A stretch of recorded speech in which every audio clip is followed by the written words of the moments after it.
Hi, Mickey. Hey, Bob. How you doing? Well, it's a grim day.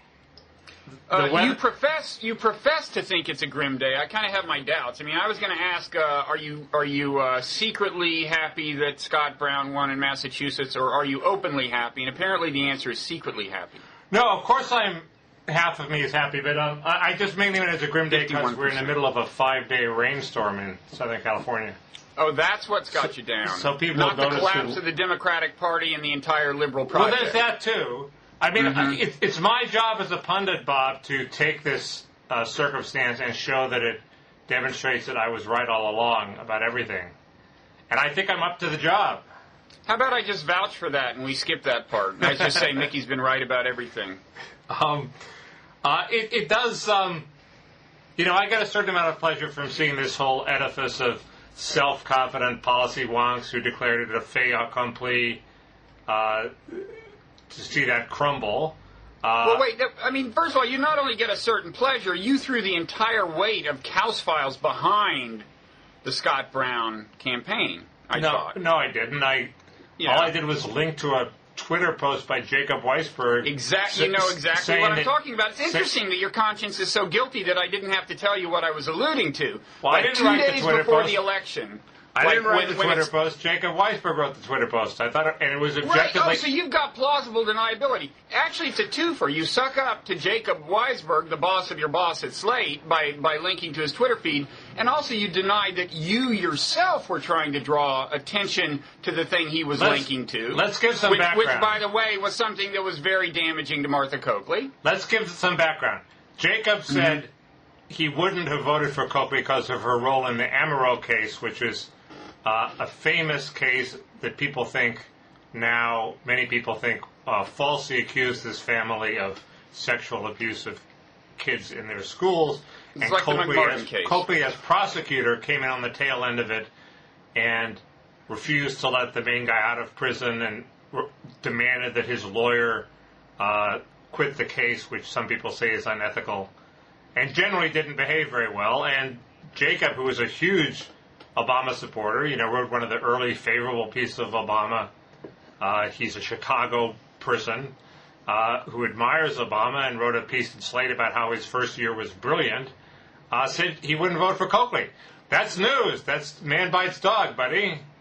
There was a lot of news that day. Why at this crucial time did you choose to do a post that would draw attention to the Coakley thing? How many percent? What percent of the Massachusetts electorate you think was swayed by a mention on kausfiles? No, it was a couple of. Look, you have a blog have a blog that is read by other bloggers and other people in the media. You can launch memes, and this was a couple of days in advance. It was time to get. There was plenty of time to get this going. I'm not saying it was pivotal at all, but I'm saying, the reason you and I are even in this business is the chronic delusion that we might at some point do something that actually influences the world. We operate under that hallucination. And I interpret all your behavior in that context. Well, I wasn't particularly urging people to vote for Coakley, so I wouldn't have. If you'd asked me point blank, should people vote for Coakley, I would have, been torn. Mickey, it sounds like we're on the verge of a confession. Why don't you just come out with it? You're very close to bearing your soul. You wanted Coakley to lose, and you did everything you could to make it happen. I certainly didn't do everything. Is because you want liberalism to fail, and that in turn is because you're not a liberal. Certainly didn't want to be ashamed of. I certainly didn't do everything I could to have Coakley fail, and it certainly didn't help me with Jacob Weisberg. I don't think Jacob wanted this Twitter post of his highlighted. Jesus. Oh, that's why he Twittered it, so that no one would know it was his view? I think that sometimes we Twitter things assuming that they're not going to travel around the world, yeah. And does it sound like Jacob to do something like that, Mickey? In this case, that's what I thought, yeah. Here's the thing. Here's my basic line. There are three things that UV Reinhardt and everybody agrees had to be done for health care reform. You had to prevent we've been through this. You had to prevent the insurance companies from denying on the basis of pre-existing conditions. You had to require people then to buy health insurance because otherwise they would wait until they had a pre-existing condition to buy it. And you had, because disallowing the pre-existing conditions exclusion would cost more money and raise premiums, you then have to subsidize people so they could afford to meet this mandate. Otherwise, it would be unaffordable. Those three simple elements are in the legislation that is passed, yes, right? So they're three simple things. They're good things. They should pass. I'm for them. As you know, Bob, I've always been for some form of universal health care. You can read my book. It's in there. To that extent, I'm a liberal. I think there's a big social egalitarian payoff by having everybody or close to everybody in the same health care system. I don't see any other payoff anywhere on the horizon. We're not going to reinstitute a draft, which has an even bigger payoff, but that's not going to happen. So I've always been, and it's a huge hole in our, in our welfare state, and I don't think it's something that should be subjected to a work test like everything else in the welfare state.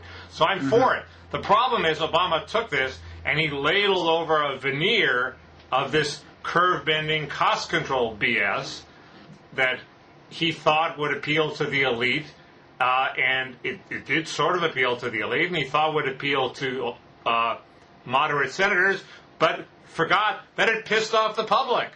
So he lost the support of seniors. If you look at the polls, which mechanisms? What parts of the legislation are you referring to? Well, there's a whole bunch of them. If you read Dave Leonard and Jonathan Cohn, Peter Orszag, every curve-bending idea that's ever been is in the bill. So there's a whole bunch of them. Mickey, what is it that the public is aware of that's in the bill that's got them so annoyed that you really think most people answering a poll question about the bill are aware of? Name one thing. Well, I think they're aware of that. There's this commission that's going to tell people what's that's going to affect Medicare payments, and it's going to cut a couple $100 billion out of Medicare, and people on Medicare don't want a couple $100 billion cut. Well, okay, now you're talking Medicare cuts. I'm not sure how many people are aware of that. People are aware that Obama has talked about rationing and allowed we talked about rationing on NPR. Okay, but that's not in the bill. That's not in the word rationing. Of course not, but in the bill. But Obama is the chief salesman, and if he's talking about it, then the bill must tend in that direction, mustn't it? I mean, you have this crazy. Okay, so you're not talking about the substance. Of course, I'm talking about the substance of the bill. There's a couple of panels in there that impose restrictions on ineffective treatments like mammograms for people under 40. People wanted under 50. So people wanted mammograms from 40 to 50, and it's clear that this panel could, on the basis of the language in the bill, say we don't like mammograms for people under 50. That's clearly in there. Plus, you have this ridiculous attitude that David Corn has. If it's not in the bill, you can't object to it. That's like saying we can't say in 2002 that President Bush wants to wage war in Iraq because he hasn't said it yet. But we know the direction he's going. The Republicans can say we know the direction this bill is going, and the voters can say we know the direction this bill is going. And Obama says that's the direction the bill is going. Obama told NPR, just let me finish. Obama told NPR that this bill people would have to change the way they thought about health care. And doctors would have to change the way they thought about health care. I don't want to change the way I think about health care. Health care is going to help me. I want to get covered. Why couldn't he just have stuck with the promise, we're going to cover you? Why did he have to put on all this other stuff about how we're going to have to change everything we think about healthcare? People didn't want that. Plus, it's untested, and it won't work, and it's probably BS. Mickey, I got 3 words for you.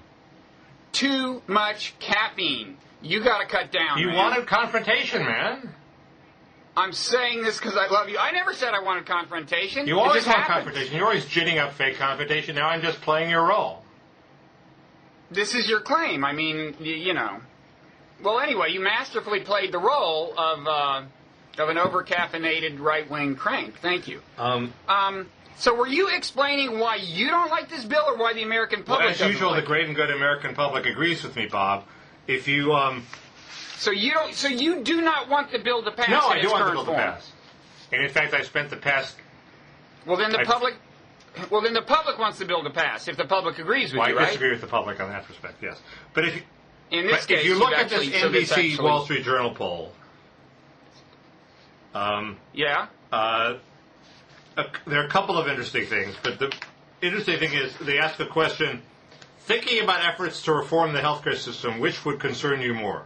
Not doing enough to make the healthcare system better than it now is by lowering costs and covering the uninsured, or going too far and making the healthcare system worse than it is now in terms of quality of care and choice of doctor. Okay? That lost 53 to 40. In other words, 53% of the people said they were more worried about going too far.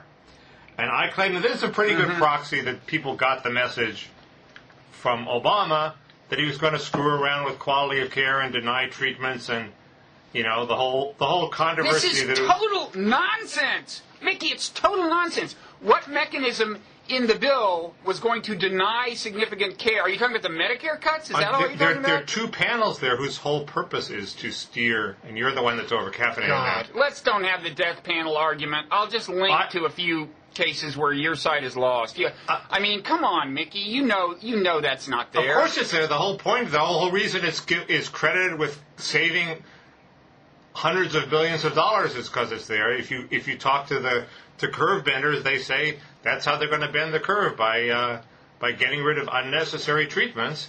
And there's some people who are behind the bill, like Tom Daschle, who are fans of the British board that actually does deny treatments quite explicitly. So there are people who like this bill who like other bills that have things that you are therefore attributing to this bill. It's perfectly reasonable just to say that Bush is surrounded by people who wanted to invade Iraq. Maybe he's going to invade Iraq. Maybe that's a legitimate fear on the part of voters. We know Bush invaded Iraq because of all the troops there, Mickey. Who admire the British rationing board, maybe there's going to be a push in that direction. Then his own legislation must have everything it has, of course. Sorry? I just, maybe we should switch to the current politics of the situation. You're not making an argument. You're just saying you're going to. No, I'm just saying, when I say, what is your evidence that there are these specific mechanisms that would deny care to dying patients in the legislation, what are they? You say, well, somebody who likes this bill also likes another healthcare system in Britain that does that or something. And I'm just pointing out that's not good logic. There's an interview with Dave Leonard of the New York Times where he explicitly talks about denying care to his own grandmother in the last years of his life.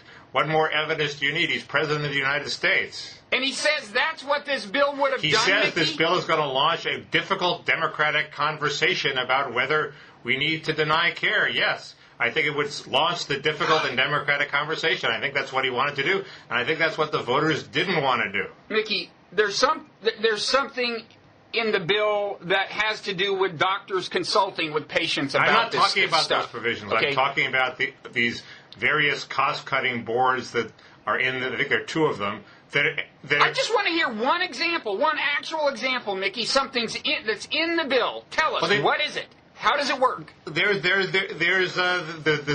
this. I forget the name of it. The Super Medicare Cost Board that makes proposals every year for cutting Medicare, and Congress.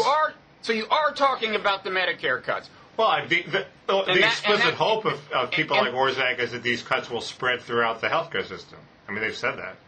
The explicit hope, but that's not in the bill. Who cares if it's in the bill? It's the hope is not in the bill. Hope is not a bill, as they say. You're being an idiot. It's the change that the people who passed the bill hope will be started by the bill. Why do you have to refer to the? No, it doesn't. There's no legislative language that says, "And we will kill your grandmother," and they're not smart enough to put that in there. But if there's a decree saying you don't get a mammogram unless you have these before 50, unless you have these 5 risk factors, and you don't have one of those risk factors, that's going to affect you. And there might even be a death panel. I mean, under Goldberg versus Kelly. Sometimes when there's an entitlement, there's a right to a hearing. So you have a hearing, and you say, I want this mammogram, and they say no. Well, that hearing is your death panel. That's what Sarah Palin was talking about. There was a germ of truth to what Sarah Palin said. But Mickey, these kinds of things are in Medicare and insurance generally now. Anyway, there are criteria that determine whether you get things you want. But there's not an explicit cost control rationale. There's a Well, maybe they don't call it that, but it's all already there. The principle is already embedded in insurance and Medicare and Medicaid. It's I'm there. not so sure. I think that if the conversation has already been launched. I bet the standard for insurance is now, is it an accepted and proven way of making you healthier? Not, is it an accepted and proven way of making you healthier, plus is it worth the cost? I think we hide the cost-benefit balancing. Mickey, there totally are cases with various health plans, including Medicare, where you would like to get something to make certain that you don't have something that you almost certainly don't have, and they won't authorize it. People don't want to expand that and institutionalize it. So they oppose Obama's plan. Let's don't belabor this.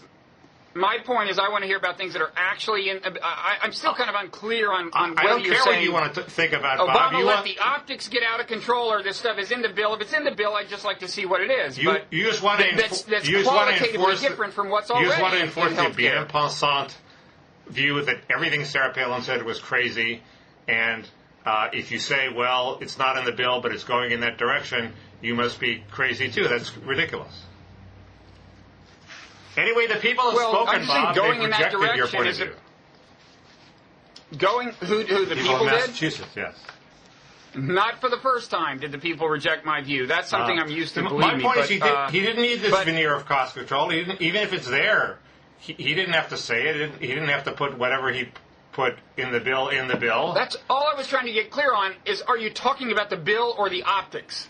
I'm talking about both. I still don't think you're totally clear on that. But no, I don't mind. I don't mind the stuff that's actually in the bill, because I don't think they'll get away with restricting the care, and I don't think they will bend the curve. I think it will in effect be purely just a window dressing on a universal health care plan. But Obama clearly doesn't think that. But that's the whole problem. The problem is Obama really believes this crap. No, we don't know what he believes. But by way of transition, let me say that I have some sources to say he really, really admires that Atul Gawande article in the New Yorker. He required his staff to read it. That is what he believes. And Atul Gawande says we can make all of these little changes that will bend the curve and change the culture of medicine, which I sort of believe, but I think they're more than compensated by the forces driving up the costs. Well, I believe we do have to control costs to the extent that the government is in the business of subsidizing health care, but it doesn't mean actually that the government has to make the decision always, and that this is going to be a masterful transition to the politics of the situation.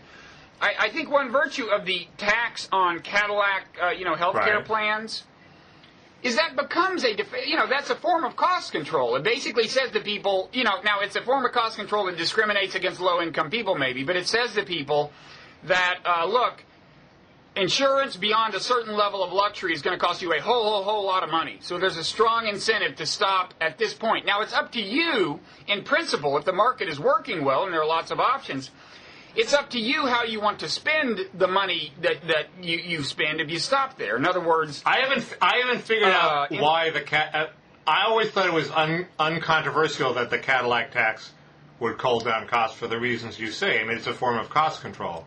But in principle, it lets people make their own decisions. There may be one insurance plan that really takes good care of cancer patients, and in principle, there could be another one that's different if the market is working perfectly. So there would be some virtue to that approach. But I think it only applies to employer-provided plans. Am I correct? Maybe not. But anyway, if it only applies to like the top 3% of plans, how is it going to bend the whole curve for the bottom 97%? I think that is the extent. That is why it is controversial. And Tim Noah wrote a whole. If the tax is at a certain level, Mickey, inflation will eventually push more and more. I guess that's right. But even so, if you start with 3%, you're not going to get to 50% very soon. Tim Noah wrote a whole piece casting doubt on this. I didn't realize there was a controversy saying that that the Cadillac plan too was an untested cost control scheme, and there are a whole bunch of people who think it won't work. I didn't know that. The Cadillac tax didn't bother me, but it's a risky scheme. Sorry, as Al Gore would say. Now, but here's my question: so, what's going to happen now, and what should happen now? We're taping this, about nearly 24 hours after the defeat of Covertly. It's like assessing World War II, like the day after the Normandy invasion. you don't quite know what's happening. I was chastising Andrew Sullivan for being a nervous Nelly and saying health care reform in its current status is dead, and despairing as theatrically as this is wont. Then I saw you chastise him in your blog. Events in the subsequent 24 hours have gone in Sullivan's direction. The shocking thing is that various liberals, who you wouldn't think would be the nervous Nellies, have said basically health care reform in its current form is dead. Notably, they're both headline-grabbing politicians, Anthony Weiner and Barney Frank. But it is shocking that Barney Frank basically says we sort of have to, reset we have to hit the reset button. Well, I actually have a plan. I have a plan too. What's your plan? For getting this job done, and I'm sure that America will listen. But first, I have a quibble with you. On an earlier blog post a few days ago, you said, I still haven't heard a convincing argument against the sudden victory strategy. This is in your blog, Kausfiles. The sudden victory strategy in which the House passes the Senate health care bill, exactly as it is, and then fixes it later. I mean, the first obvious answer is the people you just named, they never were wild about the kind of centrist drift of the one passed by the Senate, especially after Lieberman stripped it of its Medicare age change. B, I assume that now, in the wake of what happened in Massachusetts, that many Congress people, rightly or wrongly, in the Democratic Party, are worried about what will happen to them in their elections if they support health care. I think that's largely an incorrect reading of the election, but anyway, that is the answer to your question, right? That's the problem we face. Oh, but I didn't quite see why they couldn't man up and if it was the Senate bill or nothing, because the political calculations, as you say, are that they're worse off passing nothing than they are passing a bill that's currently unpopular. Why they wouldn't find 218 votes in a pinch to pass the bill? Well, I think increasingly they will calculate that they're actually worse off passing the bill. But here's my masterful plan. Okay. I think this is floating around, but it's the version that I like of the thing floating around. Barney Frank and Weiner didn't bail until after I wrote that. Okay. So what's wrong with this? You say pass the. Obama says to the House, look, pass the bill as is, and then separately, and then it becomes law, and separately you pass the thing that Lieberman stripped from the bill, where the age for Medicare eligibility goes down to 55, and you challenge the Senate, including some Republicans and all Democrats, just challenge them to say to people, I am the reason, to people between 55 and 65, and in fact, people even 50, right? I mean, if you're 50 years old, a lot of 50-year-olds feel vulnerable about their employment right now, or they may be planning to retire. They'd like to know that in 5 years they're going to have the option of buying into Medicare, right? So I would say pass the bill as is, then pass that Medicare provision, and dare senators to vote against that when it's in isolation, and then go back to their constituents between the ages of 50 and 65 and tell them why they did it. What's wrong with that? It'll pass, I think, in the Senate, won't it? I'm not so sure about it, and I'm for that bill, but why is that particular Medicare buy-in so important compared with all the other things? Because it's exactly what the people you just named, the leftists in the House, are enthusiastic about. The reason they don't like the Senate bill is because that kind of stuff has been stripped out. See, there's a whole bunch of issues. There's a whole bunch of issues they don't like. Yeah, but this is a big one. I mean, what's his name? One of the guys you just named, you yourself linked to him saying this Medicare provision is the greatest thing since socialized medicine because that's where it would lead. It's not that big in their universe. It was a good thing that got, that they went for quickly, but they're worried about the Cadillac tax. They're worried about the size of the subsidies. They're worried about the limited nature of the exchanges. Those are I think the three main things that their objections to the Senate bill, and the fact that it doesn't have a Medicare buy-in is sort of a second-order problem.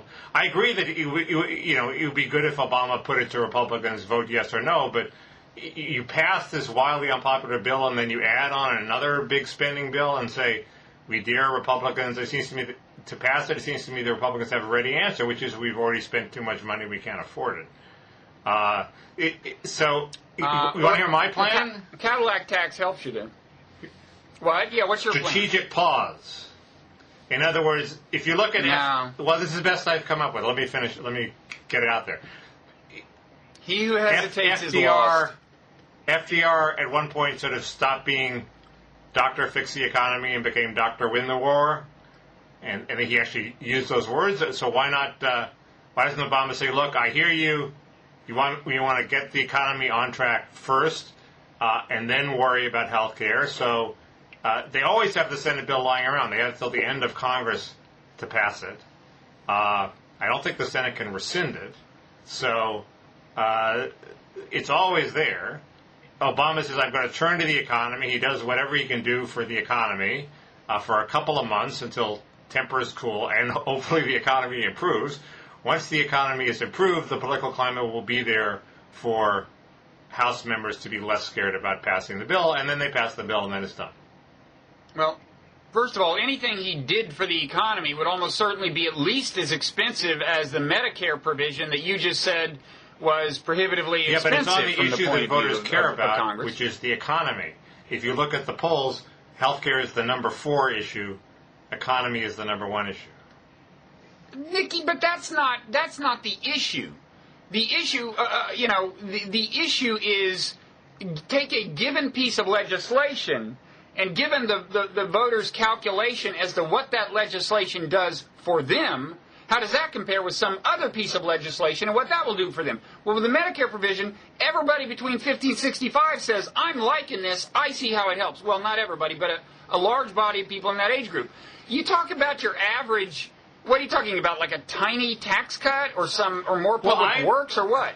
I don't think that many people look at that and go, wow, that's great, or even I never quite understood why a Social Security payroll tax cut wasn't a good idea that both left and right could go for. I mean, certainly the right goes for it because it's a tax cut. I guess the left is worried about the balanced budget multiplier, that people might pocket the money and not spend it. But, Nikki, you just can't. It just seems to me that that's outweighed by the immediacy. It goes out there right now, pumps money into the economy right now. So you have a payroll tax cut for 6 months or so. And look, it don't costs see money, but that is something you could do. Well, there's also the economic question, but I don't see how you can go back and forth between saying fiscal responsibility really matters if you want to do the Medicare thing, but it doesn't matter at all if you want some tax cut that's big enough for people to actually care about it. Now, maybe you'd say the tax cut is temporary or something, but Bob, there are more people who aren't between the ages of 55 and 65 than there are who are. So I don't quite see why this is so wildly popular. I mean, even me, I am not yet 55, but I'm old enough, and my job situation is such that I'd be really happy to know that when I get to 55, I could, as a last resort, do Medicare. Well, I'd be really happy about that. Whereas some $75 a month tax cut, I'm like, I'll just not go to a fancy restaurant every once in a while. It's no big. That's just no big deal. There's some people who say that he should just drop the whole bill. I think Rachel Maddow suggested this last night. He should just drop the whole bill and just focus on what you're talking about, the Medicare buy-in. You're saying they should pass the bill and then do the Medicare buy-in. That's a little harder. Or they could do it in the other order if they do a deal with Congress and say, look, if we can get the Medicare thing through, then will you support the Senate bill? Another interesting question would be if they paired the Medicare bill with an increase in the income ceiling on Medicaid, right? Would the Senate dare, a modest one? But so you've got something that, helps low-income people, and helps a bunch of people in middle age or late middle age, and would the Senate dare even defy that? Would they and that would actually that's a pretty significant combination of things. Those things are both in the Medicaid thing is in the Senate bill, I think. Yeah. I know. So you would take that part of it, which the liberals love, and pair it with this thing that I think almost nobody would dare vote against unless they could drum up this epidemic of fear about fiscal responsibility that you say in other contexts. Well, they would doesn't also matter say a it's bit. a stalking horse. No, I don't think it. I'm not saying it doesn't matter a bit. Where did I say it doesn't matter a bit? I'm saying that people are willing to spend money more. People are more willing to risk fiscal irresponsibility to get the economy out of the ditch than they are to establish a permanent budget-draining entitlement. And they're quite rational to think of that even on fiscal terms. Yeah.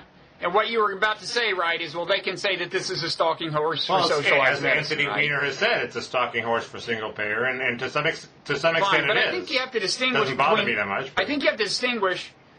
I think a distinction that's failing to be made in this analysis generally is between what revs up the Tea Partiers on the one hand and what really accounts for the bulk of people who voted for Brown, Well, if you... Gets back to the fact that Brown is he's a pretty appealing candidate. Coakley's not. That's at least half the story. And then, if you ask Brown and look at what he said and what the issue that was most salient, shockingly to me, was not health care but terrorism. He made a big deal about how we shouldn't read terrorists their Miranda rights and we shouldn't try these people in civil courts. That's like a 60-30 issue. Isn't that big trouble for the Bob Wright worldview? I think the Mickey Kouses are loving it. I mean, the guy's pro-torture and anti-immigration. You're loving this guy, right? Is he anti-immigration? Yeah. I haven't... There's something he wanted to deny to See, I'm worried that he's... There's definitely some I'm worried that he's secretly squishy, that the most obvious Republican for Democrats to woo over after Scott Brown's victory is Scott Brown. He is from Massachusetts, and he has run as the heir to Kennedy. So, he did pay an extended tribute to Teddy Kennedy. And did you hear his acceptance speech? You didn't like it when he pimped out his daughters. I thought that was a little weird. I thought the tribute, in general this is the first time I had seen him, actually. I thought he was very impressive, combination of regular guy, appeal, and a reason of, pretty deft use of language, actually. If you look at the Kennedy tribute, it was very well done. The audience didn't love it, but his audience didn't, but very well done, and smart. I thought the thing with the daughters, if anybody doesn't know, he had his two daughters on stage, and he said, and by the way, if anybody in the nation is wondering, they're available.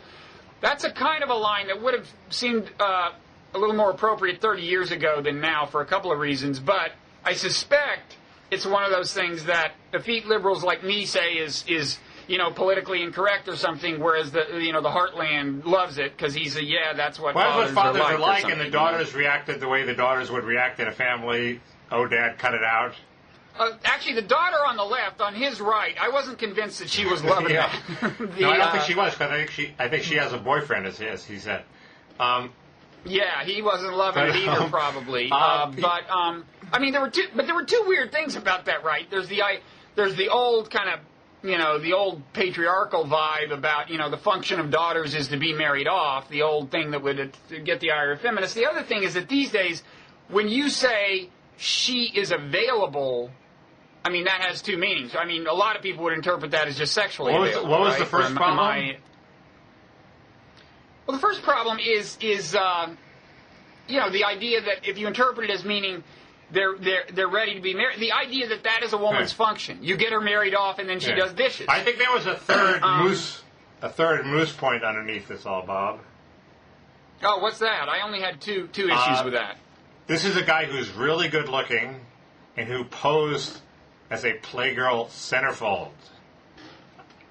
Now, I don't know if he's a centerfold. I don't think he was naked, but he was certainly bare-chested. And when somebody is good-looking... Mickey, I've got the moose on camera for this moose point, so go ahead. When somebody poses shirtless for Playgirl and is really good-looking, they're always worried about his heterosexuality. And his talk about his daughters proved to everybody that, yes, he was a heterosexual. He protested too much. That is a classically Kausian interpretation that I think has absolutely no merit. And in any event, I suspect it's occurred only to you. I don't think it occurred only to me. So I think I will take the moose away since the moose is not appropriate. Because the moose is supposed to refer to something that everyone is actually thinking about already, and only Mickey Mouse has the courage to bring to the surface, whereas this seems to be roughly the opposite. It hadn't occurred to anyone. Bob, you know... Yeah? David Corn said that that the way I was dressed, it was like a hostage situation, where I was like, and I think he revealed a little too much. He riffed and said, "Unless you pass welfare reform, I'll keep talking on blogging." No, he revealed a huge part of his fantasy life. It was all about how unless you pass welfare reform, I have this heiress here captive, Bob, and you know. Oh, God. I have a moose here captive, Bob. I have a moose captive. Do you have the Ann Coulter doll out? I have the moose out, Bob, and unless you take that back, the moose dies. It's an ultimatum. I ain't budging, man. I'm really sorry about that moose. Sorry about your moose, man. You know, moose meat is pretty good. Have you ever had moose? The moose is squirming in pain. The moose is pleading for mercy. Well... I like it rare anyway. Man, you're tough. Okay. So we should. I have one more. Point to make. Yeah. Kaus's plan for Obama's comeback. He obviously has to. I mean, this is general part of the thing. He doesn't scare anybody. You've alluded to it. He doesn't put it to the Republicans. Vote for this, or I'll stuff it down your throats. Because nobody thinks he's going to stuff anything down anybody's throats. And obviously his ability to help people through his miraculous speeches has been wildly overhyped. He's been the victim of his own media cocoon there. Everybody hailed his race speech. His race speech didn't really help anybody. He's now given 3 speeches for candidates. They've all failed. His speeches ain't that good. They're not that effective. Well, I do think he's a good orator when he has a good speech. I think he's not as great impromptu, and I was thinking about that in the context of, like, could he just sit the House Democrats down and get them fired up? And I was kind of thinking, the way he fired them up was by saying, "Don't worry, I'll protect you. I'll go out and give speeches for you." Well, that's not so appealing anymore. Maybe he should threaten to give speeches. Yes, absolutely. For them unless they. No, but the point is, he needs to triangulate. If he can't get speeches for them, he needs some issues on which he puts Pelosi and the House Democrats ostentatiously in their place and shows he's a leader. That hasn't been his strategy. His strategy has been the rope-a-dope strategy of, well, sure, I'll make this concession, as long as we, get everybody on board and get 60 votes in the Senate and 218 in the House. But the problem is, in doing that, he seemed like a total wimp, and he's lost the public, okay? He needs to get the public back, and even if it's a fake triangulation, I'll settle for it, but a real triangulation would be useful, too.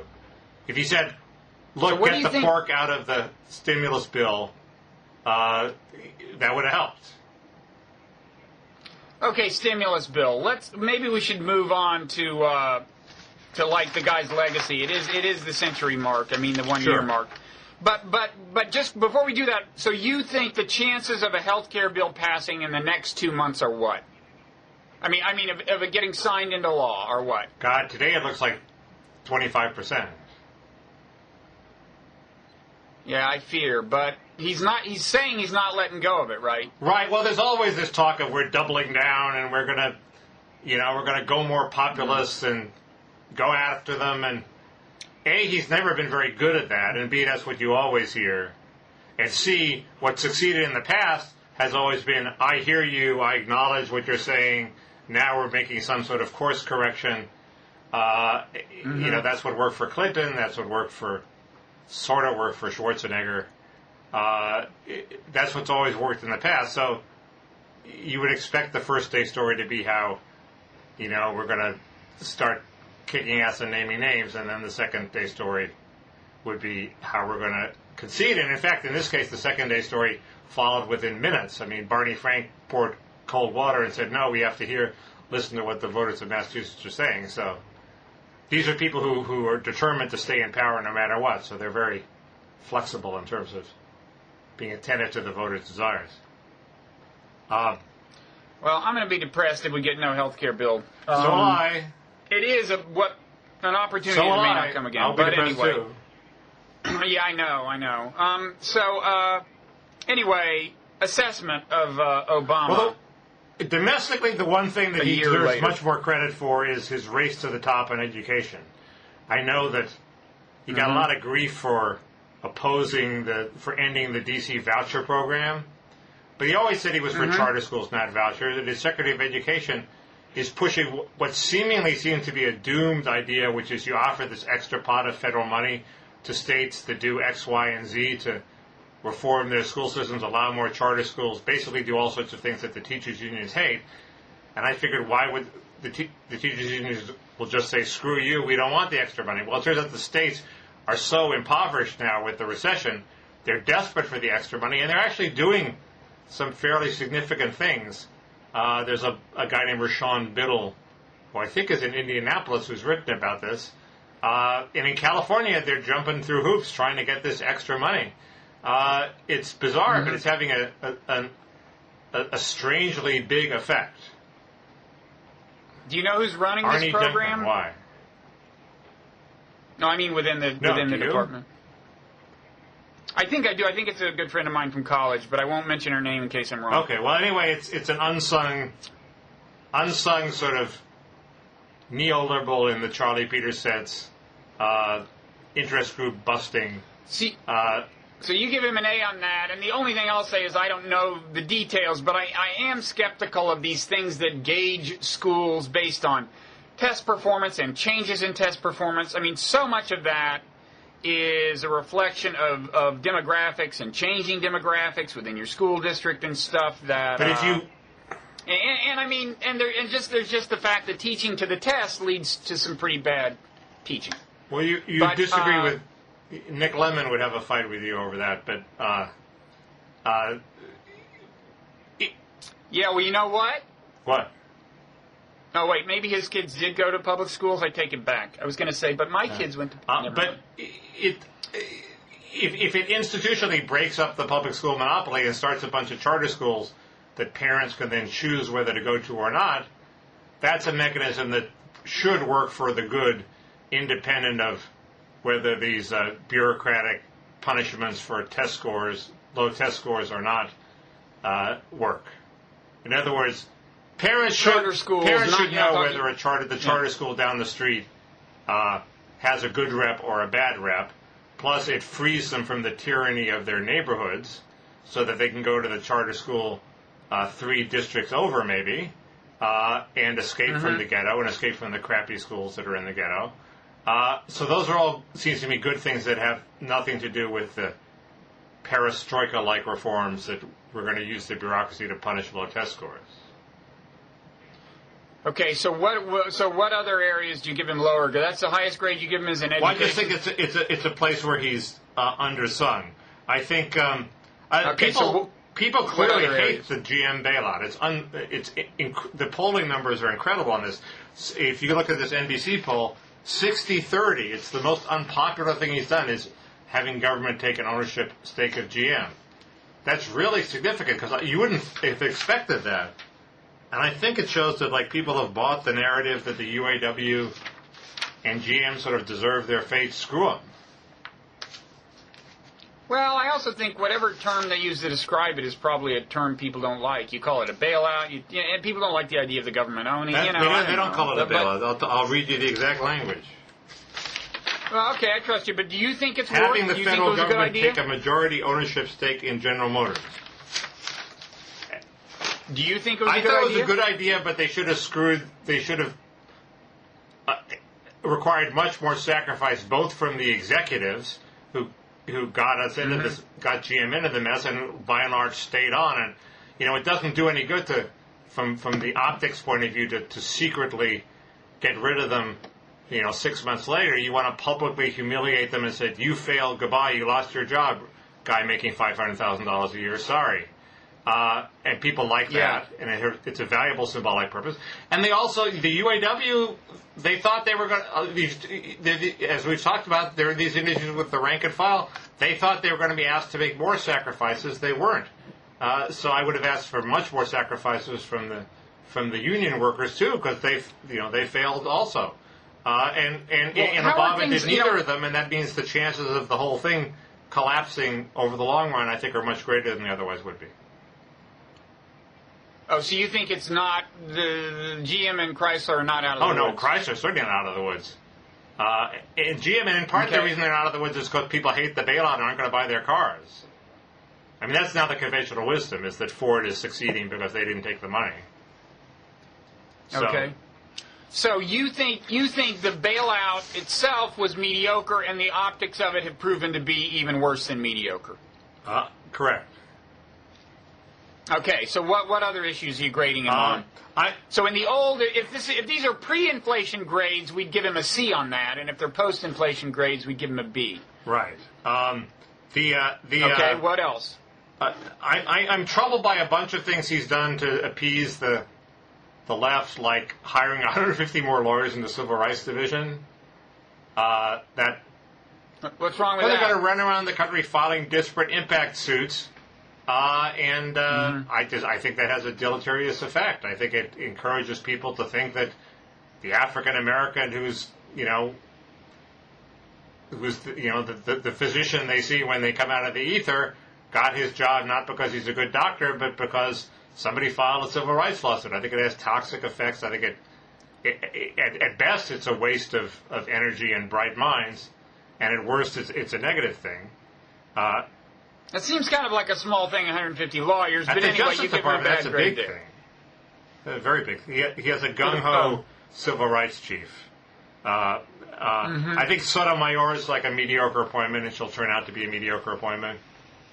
He could have done better. So that he doesn't win huge points for that. Giving him a C there. Sorry? You're giving him a pre-inflation C there. You're putting all the onus on me. I would have voted for the bailout, but thought it was larded up with a bunch of stuff. It should have, the congressional appropriators probably was going to have too delayed an impact on the economy. But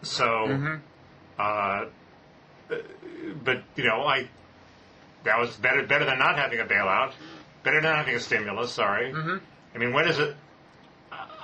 People say that in Argentina the Keynesian stimulus didn't work, but usually it seems to work. When you run massive deficits, usually it seems to pump up the economy eventually. Okay, so from the beginning of this last, beginning a minute ago, when you use the term bailout, you're talking about the stimulus. Search and replace. Yeah, I mean, the stimulus, it does seem to me this one big defense of Obama's in order, which some people have made, but if you will recall the climate a year ago, when he gave his inaugural address, the fear of actual global depression was tangible, okay? The big question was, will the world slide into a global depression? Now, if you had told me back then, no, it won't, and a year from now, it will not have done that, and the job situation, while getting worse in the meantime, will now all the trend lines will be much better, and it'll look like, the unemployment numbers are gonna be dropping any moment now. And yet, if you told me that was going to happen, and yet people would be pronouncing his political death, I would have not comprehended the situation because that issue was so paramount at the time. It's his fault for turning the searchlight onto these other issues, no? If he just kept it on the economy and said, I'm still working, it's getting better, people would give him credit for rolling up the sleeves and working and it getting better. Well, but people aren't quite yet buying. I think the big problem is that they've just forgotten what their big fear was. And they're not quite buying that it's getting better yet, although I think the signs are there. And they've forgotten, and maybe it's just human nature, You keep adjusting your expectations to what yesterday was like. I agree with everything you said. About So that's not fair. And people can gripe about the TARP thing, and they can gripe about the stimulus, and I have issues with both, but at the most fundamental level, they worked. Given what the biggest fear at the time was, they worked. And what's funny is now that he wants to go back and undo some of the things about TARP that people don't like, in effect, he wants to make up for them by taxing some banks, you're getting, I assume, you would know probably, I don't, I assume that some of the very same people who are resisting this, Republicans, this tax on banks, have for the last 6 months been joining in the populist outrage about the bailout of these fat cat bankers, right? Is that true? I hope. I assume so. I assume Republicans are totally unprincipled about all their opposition. That they're posing as defenders of Medicare, but you want to extend Medicare, and right. They oppose that too. So it's like, if you really think TARP was bad, but because it bailed all these guys out, well, let's support this tax on banks. Give them a break there. The stimulus had issues, but job one was accomplished, and this idea that in liberal circles, well, this, the stimulus package needs to be doubled. I mean, there's no free lunch. I mean, there are trade-offs associated with huge quantities of spending, and job one was accomplished. But anyway, you're taking issue with your academic neighbor Paul Krugman there. Well, not for the first time. Anyway, I have no opinion whether the stimulus should have been bigger or not. It just seems it would have been better economically if he'd taken a firmer hand, and also the optics would have been much, much better if he said, look, this is the stimulus package, this is what I want. Sorry, Pelosi, you don't get this X billion dollars of appropriations and public works. But I do want these 5 things, and it just would have been more efficient, and I don't quite understand why the Social Security payroll tax cut was off the table. I have no opinion on the Wall Street tax. I don't know. I'm not up to speed on that. I think I like it, and I don't want to do enough research to have second thoughts. So we just barely have time for a quick foray into his foreign policy accomplishments. I think his heart was in the right place. Again, he inherited a very bad situation thanks to George Bush. I mean, the Iraq War was getting somewhat less bad, but it's still a problem. But moreover, the Iraq War, I think, had been central in the factors that let the situation in Afghanistan deteriorate, which is a much more complex and grave situation because of the connection with Pakistan, which has nuclear weapons and so on. So he inherited a total mess in foreign policy. I was not in favor of the big Afghanistan surge, but I respect that he was in a very tough situation, especially because Democratic presidents are always in the position of having to prove their damn manhood. Has he successfully rebranded? Yes. America? I would say not as successfully as I'd like. Obviously, that was a priority coming out. He gave the Cairo speech, the overture to the Muslim world. The problem with that is, if you've been in the Arab world at least, I haven't been all over the Muslim world, but my takeaway from like visit to Saudi Arabia and another Arab country was that the Israel-Palestine issue looms very large with these people, and it's not enough to just tell them that you respect them. It helps. And when I was over there before the election, they were certainly pro-Obama, but here Obama did try to do something. I mean, again, his heart is in the right place. He said to Netanyahu, you got to stop the settlements if progress is going to be made.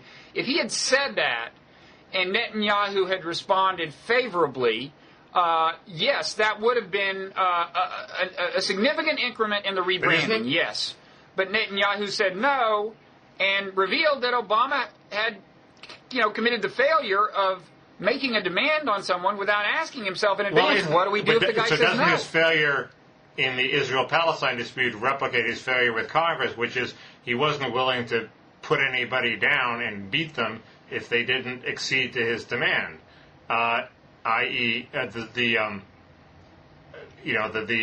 the shorthand for that is he's not tough enough, nobody fears him, he doesn't have the balls. Do you doubt that if we had told Netanyahu that, American aid or whatever, military aid or whatever, depends on you stopping the settlements, that he would have had to accede? Well, first of all, to do that takes a lot of political courage in America. And to do the other thing he could have done, which is just said something publicly, about. There are things he could have said about Netanyahu that would have been a little harsher than things American presidents generally say about Israeli prime ministers. That would have gotten their attention as well. Maybe that would have been enough negative feedback. I don't know. That would have at least helped on the rebranding problem you're talking about. But the trouble is, you got to have political capital to do this. I mean, even if I personally think that there's a tendency to overestimate the amount of domestic blowback you're going to get if you get aggressive in this area, still, that's a perception. You certainly need some political capital to do it. And Obama's political capital started evaporating so rapidly that he was just in a tough situation.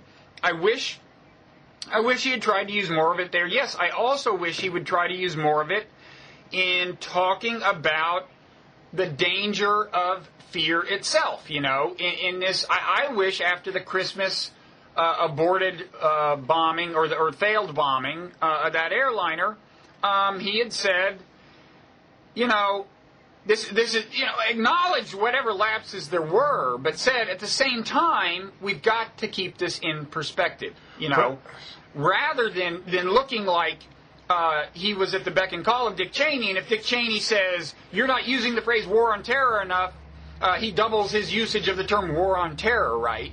I mean, this is another front where I don't think he's shown as much rhetorical gumption as I would like. I sort of deny that he didn't have political capital until, like, you know, this very week. Beginning, I mean, he did. He had a lot of political capital in the foreign policy arena when he started his presidency. He had a lot of political capital 6 months into his term. He just didn't want to use it because he was focusing all his political capital on health care reform.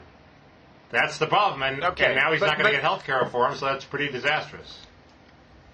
Well, fine. But with Israel-Palestine, we're talking about him doing something whose, you know, the cost of which in terms of political capital is unknown because no American president has ever done it. People say that George Bush the Elder did it. There was some point when he threatened not to sell Israel some warplanes they wanted, and really stuffed it to him, and he won. Yeah, I remember when I was in Jerusalem right before the Bush-Dukakis election, and I was talking to like a young Palestinian guy.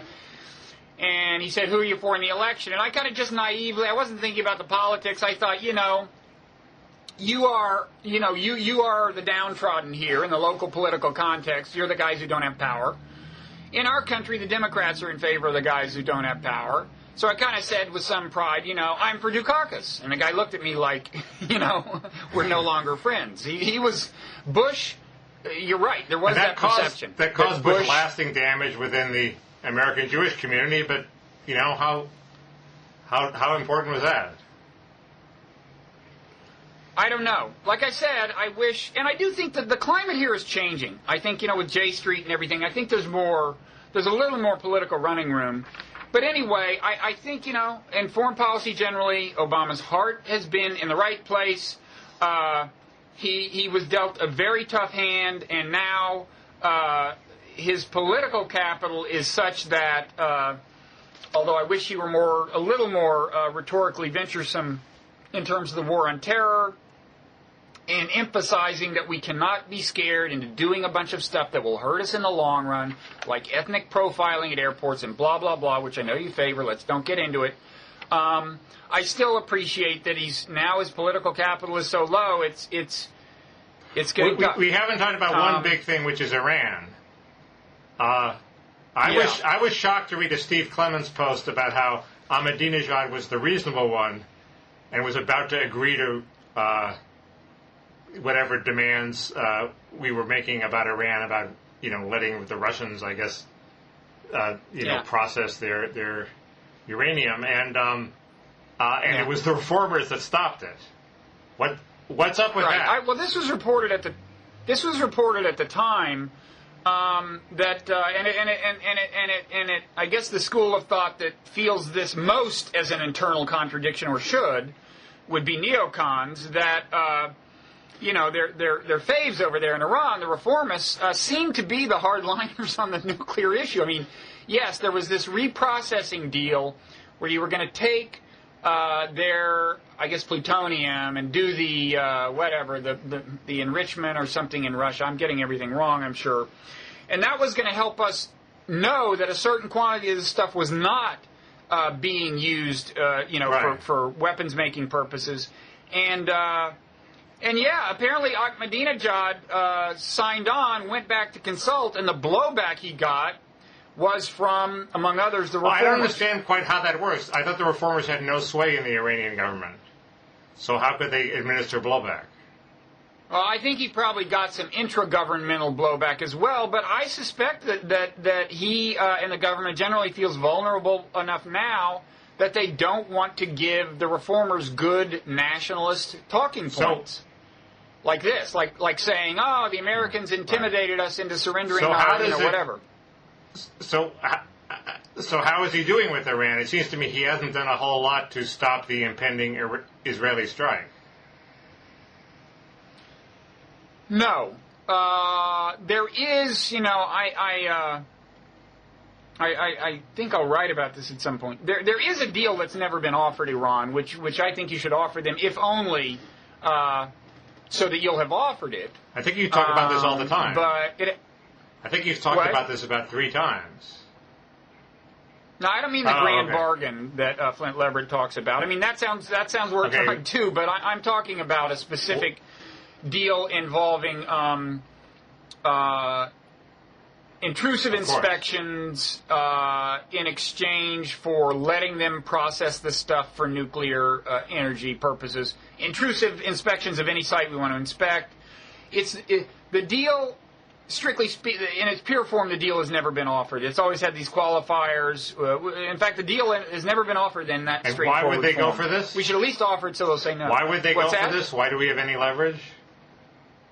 Well, there's some evidence historically that they would. I need to consult further with my expert friends on this, but there's some evidence historically that in the not too distant past, they've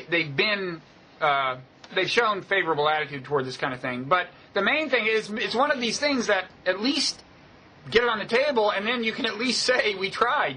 What's the harm? If it's a deal that you would like them to say yes to, what's the harm in at least being able to establish that they said no? Well, right, but I digress. That doesn't convince the Israelis not to launch an attack. Anyway. No, but that's tough sledding. An attack. Well, we'll see. That's what?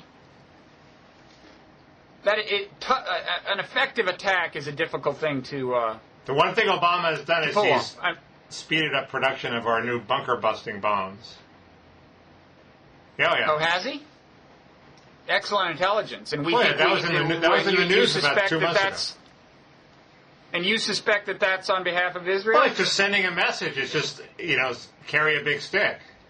I mean, even if he doesn't intend to use it, he wants the Iranians to think we might use it. You would do that too, right? Well, I'm not sure I would build them. I don't know. I mean, they cost money, and I think there's such a priority. Well, bunker busting bombs, I wouldn't have a huge problem with. It's building it's nukes where I want to see us exercise extreme restraint. I don't think these are nuclear weapons. No, I don't think they are. Can I, in closing, ask you a couple of quick questions?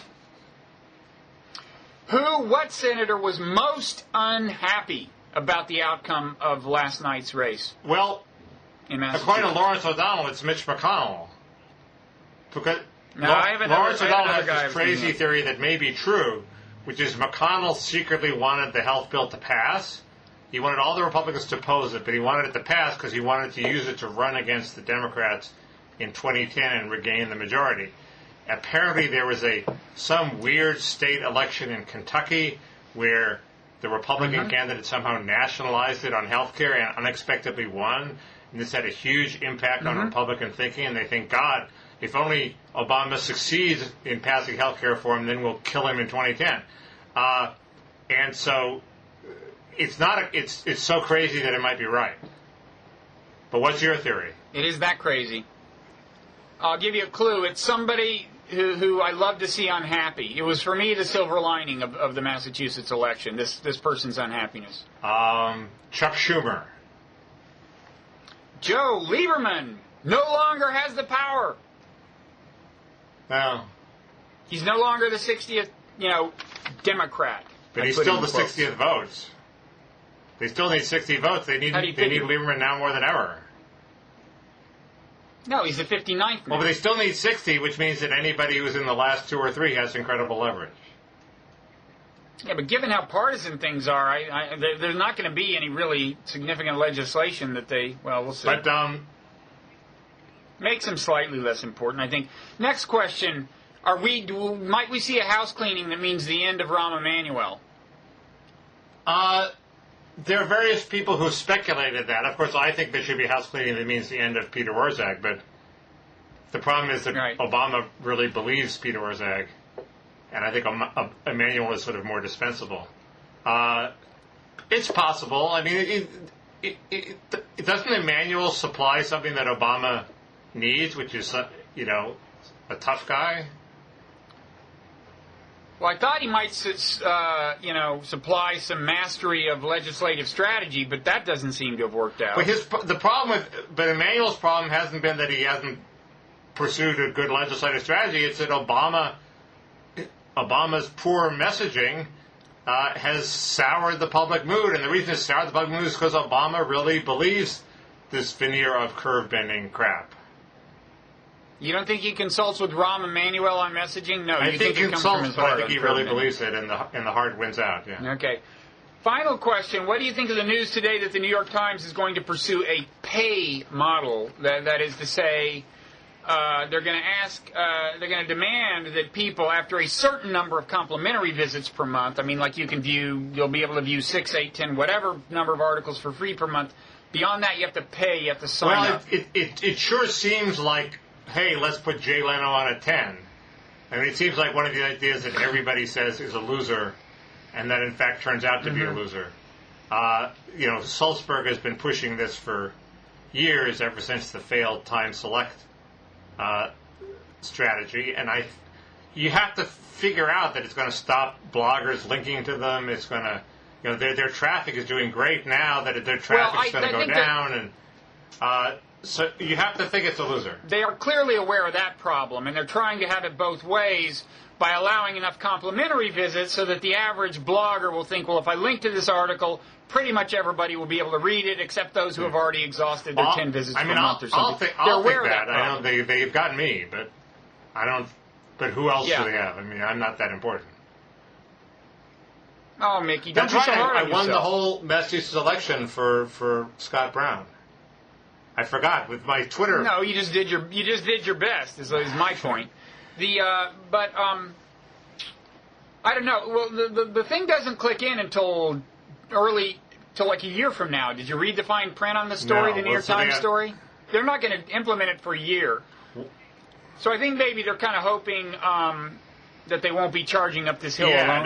It's obviously an invitation for Rupert. Well, Murdoch has already joined them, but for others. Well, we'll leave Murdoch alone, like the Washington Post. And I think they're also not ruling out some sort of consortium model where, to get access to either the New York Times, the Washington Post, or maybe throw in, what else would you throw in, the LA Times? Or not quite. The problem is that they're so big that having company doesn't really help them that much. Well, I'm not sure. It's true that their traffic is several times that of the Washington Post. It's way ahead of anything else. But it's also true that if people say, do I want to subscribe to the New York Times and it's expensive, they might say, well, there's always the Washington Post. Whereas if there's not the Washington Post, then it's a different calculus. I mean, there's not many newspapers that are even remotely in the Times' league. So the virtue of a consortium is that it would take the alternatives out of play. What's your theory? My theory is that they haven't ruled that out, A, and B, they would like some company as they embark on this, and that one purpose of announcing it early is to continue to explore those kinds of options. Given that, is it a good idea? I don't know. It's better than I thought it was when I first heard of it. Because it's clear that they understand the importance of of letting bloggers link, so they want to permit that. And the fact that they're giving it enough time means that they understand, I think, that it's better to do collectively than by themselves. It's better to get the main alternatives to them in the game, either doing it on their own, either have the Washington Post say, sure, we'll try it too, or actually participate in a consortium. Which I think, that's long been my idea, is that you should get the Post, maybe the LA Times, whatever, and say, if you want, a lot of content from any of these, there's a fee you have to pay. And then they would split the money up. Well, you wanted micropayments, right? That's the other thing. I'm glad you mentioned that. We're running out of time, but that is what would make this, I think, a really clearly good idea, is if it was easy. I mean, let's say that, okay, I've exhausted my 6 free articles per month or something. I click on a blog link, it takes me to the Times, I read the first 2 paragraphs, and it's as easy as saying, click here if you want to spend 50 cents I don't to quite read know the why rest. they haven't gotten that together, some link to PayPal or something that automatically... No, here's my question. Why hasn't Amazon.com done that? They're the ones who are in position. I mean, the truth about Amazon is, what their business model is, they are a form of currency, okay? When you leave books aside, all the other stuff they sell, one reason you go to Amazon to search for electronics or whatever is you're already signed, they've already got your credit card, you trust them, it's one click, and you buy the thing. Why doesn't Amazon, maybe they do have some micropayment option that, but here's the thing, almost everyone who would read the New York Times with any frequency is probably signed up at Amazon, right? Why don't you propose? I think that's a very good idea. It's an excellent idea. I will send the link of this to the New York Times and demand money in exchange for the idea. Oh no, because then I would have given the information away for free. See, that's the whole paradox of the internet. Once again, why do you not demand any money? Just settle for the give it to them settle for free, being the savior of for the journalism. love. It is right. Well, after all, they did on the same day they announced their paid content model launch my weekly online column with the New York Times, so I guess it's the least I can do.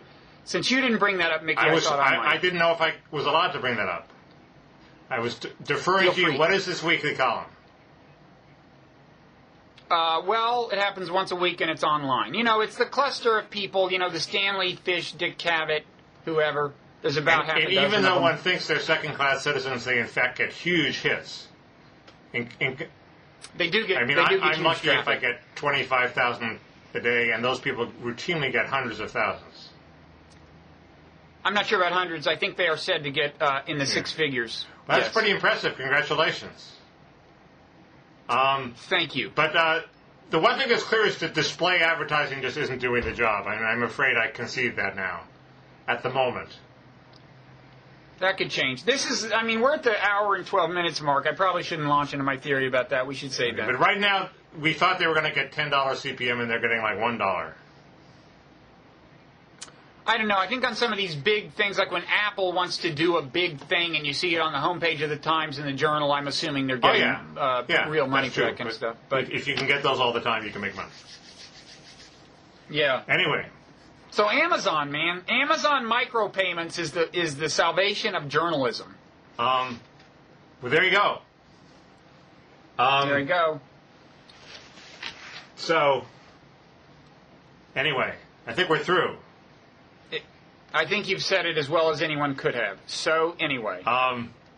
So we'll hope to see you again soon, unless you have anything you want to add. No, I'll let the moose live for another day. Oh, that was nice of you. I let mine. I hope let he's mine grateful. live. Okay. Even though you rejected my moose point. And lucky I'm not bitter about that. You're not the type. Okay. So we'll see you next time. Take care. Okay. Bye. See ya.